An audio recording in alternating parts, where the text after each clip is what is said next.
Capitalism in need of rethink, Bank of England chief economist says. Capitalism is in need of a rethink as the model's success story over the past 200 years has started to stall. The Bank of England's chief economist has warned.Andy Haldane said that while every generation since 1776 was 50% better off than its predecessor, areas such as happiness, wealth and health were now starting to fray a bit. Speaking at Bloomberg's offices in central London on Monday, Mr. Haldane said the task was now to establish how capitalism might be rethought and reframed.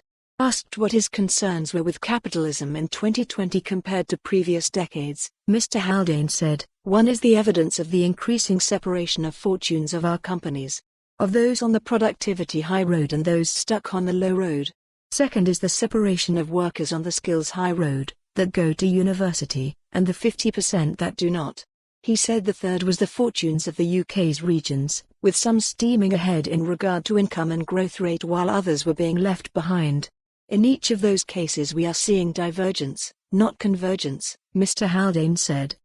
As part of his lecture, entitled The Wealth, Health and Happiness of Nations, he said there were now greater incidents of in-work poverty compared to out-of-work poverty due to less secure employment. Speaking about what might need to change, he said one element could be the way public limited companies, PLC, are run in the UK.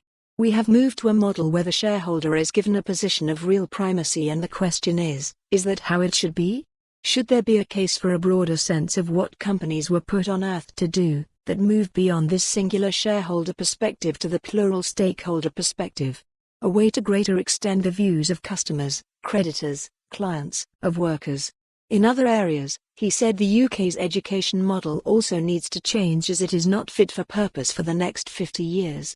He said, our education model of future will need to invest at least as much in educating and re-educating adults as it does young people.